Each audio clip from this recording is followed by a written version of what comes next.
नमस्ते, मैं रोशन हरिमकर मेरे नए चैनल पर आपका स्वागत करता हूं। हमने ये चैनल हमारे सभी धर्मों पुस्तकों का चयन करने के लिए बनाया है। इसकी पहली वीडियो में हमने भागवत गीता अध्याय 2 में श्लोक 12 से 24 देखा है। आज हम भाग 2 में श्लोक 25 से 37 का चयन करेंगे। हमारा संकल्प अच्छा लगे तो चैनल को सब्सक्राइब और लाइक करें।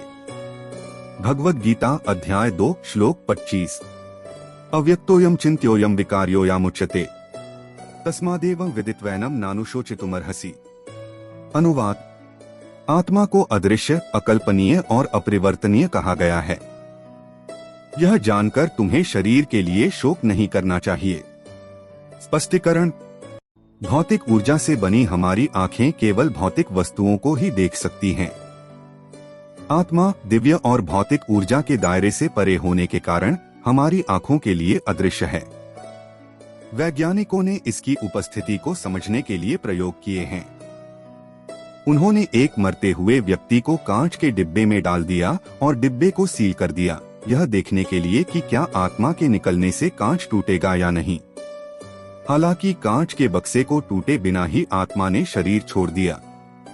सूक्ष्म होने के कारण आत्मा को अपनी गति के लिए भौतिक स्थान की आवश्यकता नहीं होती। भौतिक ऊर्जा से भी सूक्ष्म होने के कारण आत्मा हमारी बुद्धि के लिए भी अकल्पनीय है। कठोपनिषद कहता है, इंद्रियभ्यः परा ह्यर्था अर्थेभ्यश्च परम मनः मनसस्तु। परा बुद्धिर्बुद्धिरात्मा महान परः। 1 मार्च 2010 29।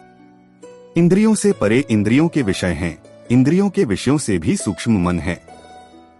मन से परे बुद्धि है और बुद्धि से भी सूक्ष्म आत्मा है। भौतिक बुद्धि केवल भौतिक अवधारणाओं को समझ सकती है, लेकिन अपने चिंतन की शक्ति से दिव्य आत्मा तक कभी नहीं पहुंच सकती। परिणाम स्वरूप स्वयं के ज्ञान के लिए बाहरी स्रोतों की आवश्यकता होती है, जो शास्त्र और गुरु हैं। भगवद गीता अध्याय 2 श्लोक 26। अथ चैन नित्य जातम नित्य वा मन्यसे मृतम तथापि त्वं महाबाहो नैव शोचितुमर्हसि। अनुवाद। तथापि हे महाबाहु अर्जुन, यदि तुम सोचते हो कि आत्मा निरंतर जन्म और मृत्यु के अधीन है, तो भी तुम्हें इस तरह शोक नहीं करना चाहिए। स्पष्टीकरण। श्री कृष्ण अथ शब्द का उपयोग यह इंगित करने के लिए करते हैं कि अर्जुन स्वयं की प्रकृति के बारे में मौजूद अन्य स्पष्टीकरणों पर विश्वास करना चाहता है। इस श्लोक को भारत में विद्यमान दार्शनिक धाराओं और स्वयं की प्रकृति के बारे में उनकी भिन्न समझ के संदर्भ में समझने की आवश्यकता है। भारतीय दर्शन में ऐतिहासिक रूप से 12 विचारधाराएं शामिल हैं। इनमें से 6 वेदों के प्रमाण को स्वीकार करते हैं और इसलिए उन्हें आस्तिक दर्शन कहा जाता है। ये है मीमांसा, वेदांत, न्याय, वैशेषिक, सांख्य और योग। इनमें से प्रत्येक के भीतर और भी शाखाएं हैं। उदाहरण के लिए वेदांत विचारधारा को 6 स्कूलों में विभाजित किया गया है: अद्वैतवाद, द्वैतवाद, विशिष्टाद्वैतवाद, विशुद्धाद्वैतवाद, द्वैताद्वैतवाद और अचिंत्य भेदाभेदवाद। इनमें से प्रत्येक की अतिरिक्त शाखाएं हैं। उदाहरण के लिए अद्वैतवाद को दृष्टि सृष्टिवाद, अवच्छेदवाद, बिंबा प्रतिबिंबवाद, विवर्तवाद, अजातवाद आदि में विभाजित किया गया है। हम यहाँ इन विद्यालयों के विवरण में नहीं जाएंगे। अभी यह जानना पर्याप्त है कि ये सभी विचारधाराएं वेदों को संदर्भ के प्रमाण के रूप में स्वीकार करती हैं। तदनुसार वे सभी शाश्वत, अपरिवर्तनीय आत्मा को स्वयं के रूप में स्वीकार करते हैं। भारतीय दर्शन की शेष 6 शाखाएं वेदों की प्रामाणिकता को स्वीकार नहीं करती। ये हैं चार्वाकवाद, 4 बौद्ध विद्यालय, योगाचारवाद, मध्यमवाद, वैभाषिकवाद और सौतांत्रिकवाद और जैन धर्म। इनमें से प्रत्येक की स्वयं की प्रकृति के लिए अपनी अपनी व्याख्या है। चार्वाकवाद में कहा गया है कि शरीर में स्वयं शामिल है और चेतना इसके घटकों के समूह का एक उत्पाद मात्र है। जैन धर्म कहता है कि आत्मा का आकार शरीर के समान है और इसलिए यह जन्म दर जन्म बदलता रहता है। बौद्ध विचारधारा एक स्थायी आत्मा के अस्तित्व को स्वीकार नहीं करती है और इसके बजाय यह मानती है कि जीवन भर से जीवन भर नवीनीकृत एनिमेशन की एक धारा होती है जो व्यक्ति की निरंतरता सुनिश्चित करती है। ऐसा प्रतीत होता है कि श्री कृष्ण के समय में भी आत्मा की नवीनीकृत एनिमेशन और गैरस्थायित्व के बौद्ध दर्शन के संस्करण मौजूद थे। इसलिए वह समझा रहे हैं कि भले ही अर्जुन जीवन से जीवन तक स्वयं के नवीकृत एनिमेशन के इस दर्शन को स्वीकार करता है, फिर भी शोक करने का कोई कारण नहीं है। किसी को शोक क्यों नहीं करना चाहिए, इसे अब अगले श्लोक में समझाया गया है। भगवद गीता अध्याय 2 श्लोक 27। जातस्य हि ध्रुवो मृत्युर्ध्रुवं जन्म मृतस्य च तस्मात् परिहार्यर्थे न त्वं शोचितुमर्हसि। अनुवाद: जिसने जन्म लिया है उसकी मृत्यु निश्चित है, और जो मर गया है उसके लिए पुनर्जन्म अपरिहार्य है। इसलिए आपको अपरिहार्य पर शोक नहीं करना चाहिए। स्पष्टीकरण: अंग्रेजी भाषा में एक लोकप्रिय मुहावरा है, as sure as death. Benjamin Franklin ने कहा, जीवन में केवल मृत्यु और कर ही निश्चित हैं। जीवन में सबसे निश्चित बात यह है कि हम एक दिन मृत्यु से मिलेंगे। मनोवैज्ञानिक मृत्यु के भय को जीवन के सबसे बड़े भय की श्रेणी में रखते हैं। पतंजलि के योग दर्शन में भी अभिनिवेश या हर कीमत पर जीवित रहने की सहज इच्छा का उल्लेख भौतिक बुद्धि के लक्षण के रूप में किया गया है। लेकिन जिसने जन्म लिया है उसकी मृत्यु अवश्यंभावी है। तो जब कोई चीज अपरिहार्य है तो उस पर विलाप क्यों करें? इस संबंध में महाभारत में एक प्रसंग आता है। जंगल में अपने निर्वासन की अवधि के दौरान एक दिन भटकते हुए 5 पांडवों को प्यास लगी और वे एक कुएं के पास पहुँचे। युधिष्ठिर ने भीम से जाकर उन सभी के लिए पानी लाने को कहा। जब भीम कुएं के पास पहुँचा तो एक यक्ष अर्धदिव्य प्राणी कुएं के अंदर से बोलने लगा, मैं तुम्हें तभी पानी लेने दूंगा जब तुम पहले मेरे सवालों का जवाब दोगे। भीम ने कोई ध्यान नहीं दिया और पानी खींचने के लिए आगे बढ़ गया। यक्ष ने उसे अंदर खींच लिया। कुछ समय बाद जब भीम वापस नहीं आया तो चिंतित युधिष्ठिर ने अर्जुन को यह देखने और पानी लाने के लिए भेजा कि क्या हो रहा है। जब अर्जुन कुएं के पास पहुँचे तो यक्ष ने उनसे भी पूछा, मैंने तुम्हारे भाई को पहले ही पकड़ लिया है। जब तक तुम मेरे सभी प्रश्नों का सही उत्तर न दे दो तब तक पानी निकालने का प्रयास मत करो। अर्जुन ने भी कोई ध्यान नहीं दिया और यक्ष ने उसे कुएं में खींच लिया। अन्य भाइयों नकुल और सहदेव ने उनका अनुसरण किया, लेकिन उनका भी वही हश्र हुआ। अंत में युधिष्ठिर स्वयं कुएं पर आए। एक बार फिर यक्ष ने कहा, यदि तुम कुएं से पानी पीना चाहते हो तो मेरे प्रश्नों का उत्तर दो, अन्यथा मैं तुम्हें अंदर खींच लूंगा, जैसा मैंने तुम्हारे 4 भाइयों के साथ किया था। युधिष्ठिर प्रश्नों का उत्तर देने के लिए सहमत हुए। यक्ष वास्तव में मृत्यु के दिव्य देवता यमराज के भेष में था। उन्होंने 60 प्रश्न पूछे, जिनमें से प्रत्येक का युधिष्ठिर ने सटीक उत्तर दिया। अव्यक्तादि से एक प्रश्न था, मध्यानि आश्चर्यम, इस दुनिया में सबसे आश्चर्यजनक चीज क्या है? युधिष्ठिर ने उत्तर दिया, हे भारत के वंशज, सभी सृजित प्राणी जन्म से पहले अव्यक्त होते हैं, जीवन में आश्चर्यमतः परम और मृत्यु पर फिर से अव्यक्त होते हैं। हर पल लोग मर रहे हैं, तो शोक क्यों? जो जीवित हैं वे इस घटना को देख रहे हैं। श्री कृष्ण ने श्लोक 2.20 में आत्मा के संबंध में और इससे अधिक आश्चर्य की बात क्या हो सकती है? श्री कृष्ण इस कारण में बताते हैं कि जीवन अपरिहार्य रूप से उन्होंने इस कविता में दोनों को शामिल किया है। बुद्धिमान व्यक्ति अपरिहार्य पर शोक नहीं करता है। ऋषि नारद ने युधिष्ठिर को इसी प्रकार का निर्देश दिया। यन्मन्यसे ध्रुवं लोकं ध्रुवं वा न चोभ्य सर्वथा न ही शोचस्ते स्नेहाद अन्यत्र मोहजात। 1.13.44-21। चाहे आप व्यक्तित्व को शाश्वत आत्मा माने या अस्थायी शरीर माने, या भले ही आप इसे आत्मा और शरीर का अकल्पनीय मिश्रण माने, आपको किसी भी तरह से शोक नहीं करना चाहिए। शोक का कारण केवल मोह है, जो मोह से उत्पन्न होता है। भौतिक क्षेत्र में प्रत्येक व्यक्तिगत आत्मा 3 शरीरों से बंधी होती है, स्थूल शरीर, सूक्ष्म शरीर, कारण शरीर। स्थूल शरीर प्रकृति के 5 स्थूल तत्वों पृथ्वी, जल, अग्नि, वायु और आकाश से मिलकर बना है। सूक्ष्म शरीर 18 तत्वों से बना है, 5 प्राण वायु, 5 कर्म इंद्रियां, 5 ज्ञान इंद्रियां, मन, बुद्धि और अहंकार। कारण शरीर, इसमें पिछले अनंत जन्मों के कर्मों का लेखा जोखा शामिल है। जिसमें पिछले जन्मों से आगे बढ़ाए गए संस्कार, प्रवृत्तियां भी शामिल हैं। मृत्यु के समय आत्मा अपने स्थूल शरीर को त्याग देती है और सूक्ष्म एवं कारण शरीर के साथ चली जाती है। ईश्वर आत्मा को उसके सूक्ष्म और कारण शरीर के अनुसार पुनः एक और स्थूल शरीर देता है और इस उद्देश्य के लिए आत्मा को उपयुक्त मां के गर्भ में भेज देता है। आत्मा द्वारा एक स्थूल शरीर त्यागने के बाद उसे नया स्थूल शरीर प्राप्त होने से पहले एक संक्रमणकालीन चरण होता है। इसकी अवधि कुछ सेकंड या कुछ वर्ष लंबी हो सकती है। आठ जन्म से पूर्व आत्मा अव्यक्त सूक्ष्म एवं कारण शरीरों के साथ विद्यमान थी। मृत्यु के बाद भी यह अव्यक्त अवस्था में विद्यमान रहता है। वह मध्य में ही प्रकट होता है। आठ मृत्यु दुख का कोई कारण नहीं है। भगवद गीता अध्याय 2 श्लोक 29।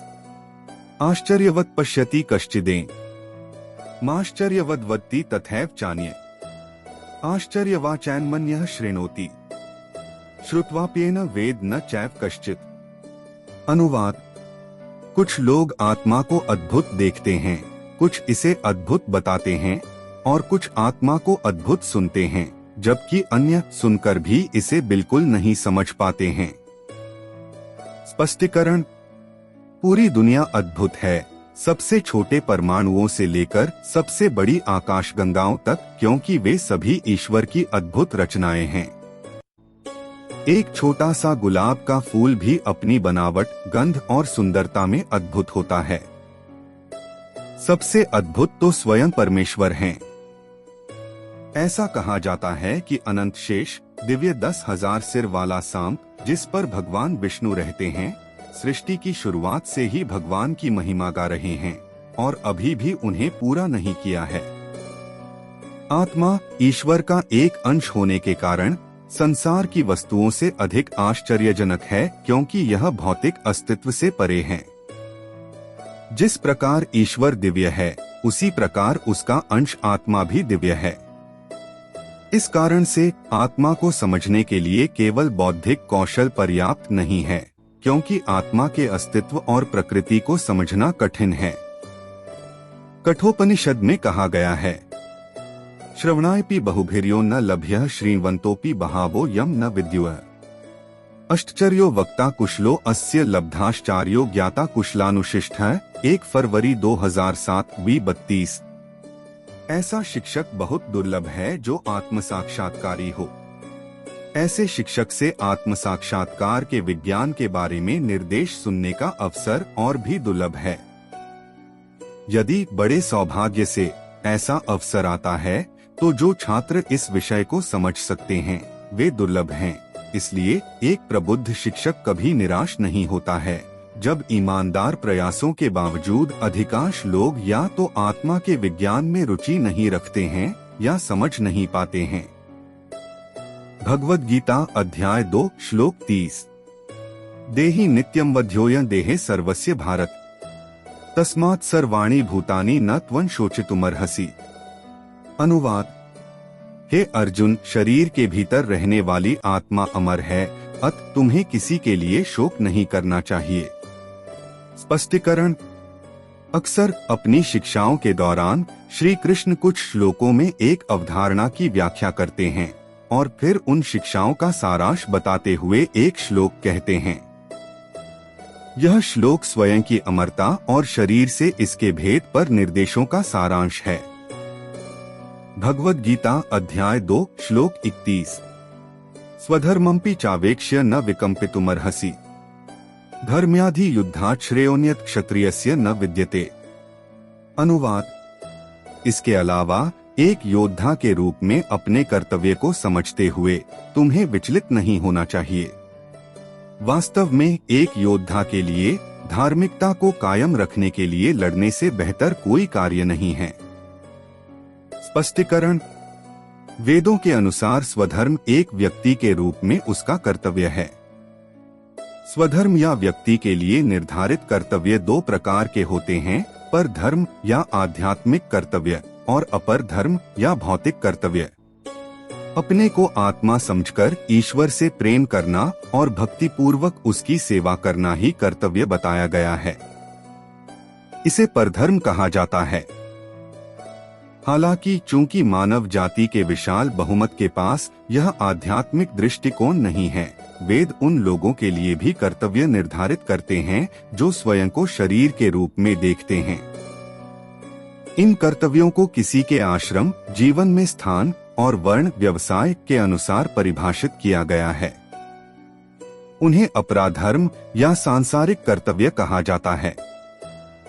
भगवद गीता और वैदिक दर्शन को बड़े पैमाने पर समझते समय आध्यात्मिक कर्तव्यों और भौतिक कर्तव्यों के बीच इस अंतर को ध्यान में रखा जाना चाहिए। पेशे से अर्जुन एक योद्धा था और इसलिए एक योद्धा के रूप में उसका व्यावसायिक कर्तव्य धर्म की रक्षा के लिए लड़ना था। श्री कृष्ण इसे स्वधर्म या शारीरिक स्तर पर निर्धारित कर्तव्य कह रहे हैं। भगवद गीता अध्याय 2 श्लोक 32। यदृच्छया चोपन्नम स्वर्गद्वारम पावृतम सुखिन क्षत्रिया पार्थ लभन्ते युद्धमीदृशम। अनुवाद। हे पार्थ, वे योद्धा धन्य हैं जिनके लिए धर्म की रक्षा के ऐसे अवसर बिना मांगे आते हैं, जो उनके लिए दिव्य निवासों की सीढ़ी खोल देते हैं। स्पष्टीकरण। समाज की रक्षा के लिए योद्धा वर्ग सदैव संसार में आवश्यक रहा है। योद्धाओं के व्यावसायिक कर्तव्यों की मांग है कि वे बहादुर हों और आवश्यकता पड़ने पर समाज की रक्षा के लिए अपने जीवन का बलिदान देने के लिए भी तैयार हों। वैदिक काल में जबकि शेष समाज के लिए जानवरों को मारना वर्जित था, योद्धाओं को जंगल में जाकर जानवरों को मारकर युद्ध का अभ्यास करने की अनुमति थी। ऐसे शूरवीर योद्धाओं से अपेक्षा की जाती थी कि वे खुले हाथों से धार्मिकता की रक्षा करने के अवसर का स्वागत करें। उनके कर्तव्य के निर्वहन को इस जीवन और अगले जीवन में एक पुण्य कार्य के रूप में पुरस्कृत किया जाएगा। किसी के व्यावसायिक कर्तव्यों का उचित निर्वहन अपने आप में एक आध्यात्मिक कार्य नहीं है और इसका परिणाम ईश्वर प्राप्ति नहीं है। यह केवल सकारात्मक भौतिक पुरस्कार वाला एक पुण्य कार्य है। श्री कृष्ण अपने निर्देशों को एक कदम नीचे लाते हैं और कहते हैं कि भले ही अर्जुन आध्यात्मिक शिक्षाओं में रुचि नहीं रखता है और शारीरिक मंच पर रहना चाहता है, फिर भी एक योद्धा के रूप में उसका सामाजिक कर्तव्य धर्म की रक्षा करना है। जैसा कि हम देख सकते हैं, भगवद गीता कर्म करने का आह्वान है, निष्क्रियता का नहीं। जब लोगों को आध्यात्मिकता पर व्याख्यान सुनने को मिलते हैं तो वे अक्सर सवाल करते हैं, क्या आप मुझसे अपना काम छोड़ने के लिए कह रहे हैं? हालांकि श्लोक दर श्लोक श्री कृष्ण अर्जुन को उल्टा उपदेश दे रहे हैं। जबकि अर्जुन अपना कर्तव्य छोड़ना चाहता था, श्री कृष्ण उसे बार बार कर्तव्य निभाने के लिए प्रेरित करते थे। श्री कृष्ण अर्जुन में जो परिवर्तन देखना चाहते हैं वह उनकी चेतना में आंतरिक परिवर्तन है, कर्मों का बाह्य त्याग नहीं। अब वह अर्जुन को अपना कर्तव्य छोड़ने के परिणामों के बारे में बताते हैं। भगवद गीता अध्याय 2 श्लोक 33। अथ चेत्तत्विम धर्म्यं बत न करिष्यसि तत् स्वधर्मं कीर्तिं च हित्वा पापं वाप्स्यसि। अनुवाद। फिर भी यदि आप अपने सामाजिक कर्तव्य और प्रतिष्ठा को त्याग कर इस धर्मयुद्ध को लड़ने से इनकार करते हैं तो आप निश्चित रूप से पाप के भागी होंगे। स्पष्टीकरण। यदि कोई योद्धा युद्ध के मैदान में अहिंसक बनना चुनता है तो यह कर्तव्य की अवहेलना होगी और इसलिए इसे पापपूर्ण कार्य के रूप में वर्गीकृत किया जाएगा। इसलिए श्री कृष्ण कहते हैं कि यदि अर्जुन अपने कर्तव्य को प्रतिकूल और कष्टकारी समझकर छोड़ देगा तो वह पाप करेगा। पराशर स्मृति में कहा गया है, क्षत्रियोः हि प्रजा रक्षण शास्त्र पाणियः प्रदंडवान निर्जित्य परसैन्यादि क्षिति धर्मेण पालयेत 1.61 एक योद्धा का व्यावसायिक कर्तव्य देश के नागरिकों को उत्पीड़न से बचाना है। इसके लिए कानून और व्यवस्था बनाए रखने के लिए उचित मामलों में हिंसा का प्रयोग आवश्यक है। इस प्रकार उसे शत्रु राजाओं के सैनिकों को हराना चाहिए और धार्मिकता के सिद्धांतों के अनुसार देश पर शासन करने में मदद करनी चाहिए। भगवद गीता अध्याय 2 श्लोक 34। अकीर्ति चापी भूतानि कथयिष्यन्ति ते व्ययम् संभवितस्य चाकीर्ति मर्मणात्तिरिच्यते। अननुवा, लोग तुम्हारे बारे में कायर और भगोड़ा कहेंगे। एक सम्मानित व्यक्ति के लिए बदनामी मौत से भी बदतर है। स्पष्टीकरण। सम्मानित लोगों के लिए सामाजिक प्रतिष्ठा बहुत महत्वपूर्ण होती है। योद्धाओं के विशेष गुण, प्रकृति के गुण उनके लिए आदर और सम्मान को विशेष रूप से महत्वपूर्ण बनाते हैं। उनके लिए अपमान मृत्यु से भी बदतर है। श्री कृष्ण अर्जुन को इसकी याद दिलाते हैं ताकि यदि वह श्रेष्ठ ज्ञान से प्रेरित न हो तो कम से कम निम्न ज्ञान से प्रेरित हो सके। दुनिया के कई समाजों में यह परंपरा है कि जो योद्धा कायरता के कारण युद्ध के मैदान से भाग जाता है उसे समाज से बहिष्कृत कर दिया जाता है। यदि अर्जुन अपने कर्तव्य से विमुख होता तो यह उसके अपमान की हद हो सकती थी। भगवद गीता अध्याय 2 श्लोक 35। भयाद्राणादु परतम मन्स्यन्ते त्वं महारथ येषां च त्वं बहुमतो भूत्वा यास्यसि लाघवम्। अननुवा, जो महान सेनापति आपका आदर करते हैं वे सोचेंगे कि आप डर के कारण युद्ध के मैदान से भाग गए हैं और इस प्रकार वे आपके प्रति अपना सम्मान खो देंगे। स्पष्टीकरण।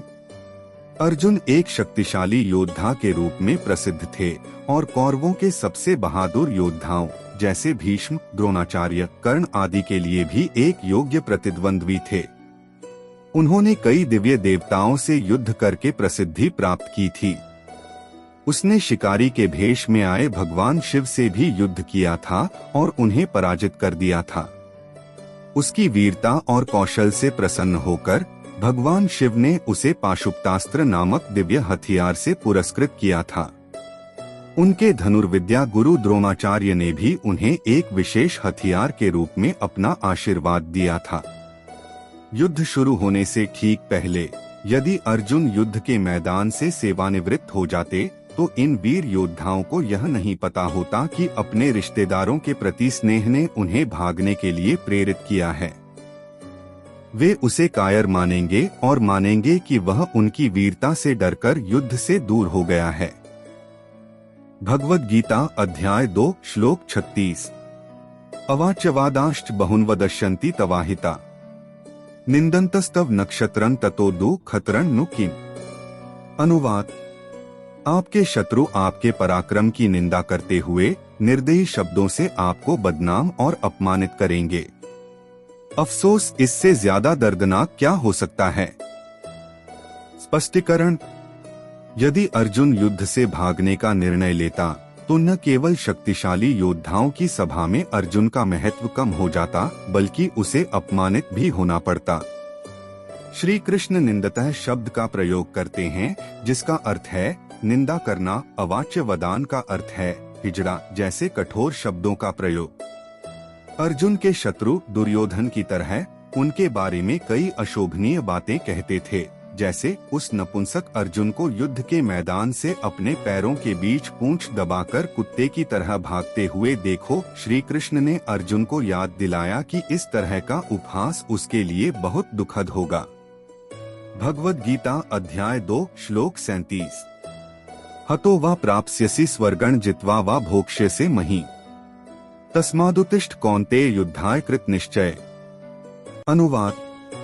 यदि तुम लड़ोगे तो या तो युद्ध के मैदान में मारे जाओगे और दिव्य लोक में जाओगे या तुम विजय प्राप्त करोगे और पृथ्वी पर राज्य का आनंद उठाओगे। इसलिए हे कुंती पुत्र, दृढ़ निश्चय के साथ उठो और युद्ध के लिए तैयार हो जाओ। स्पष्टीकरण।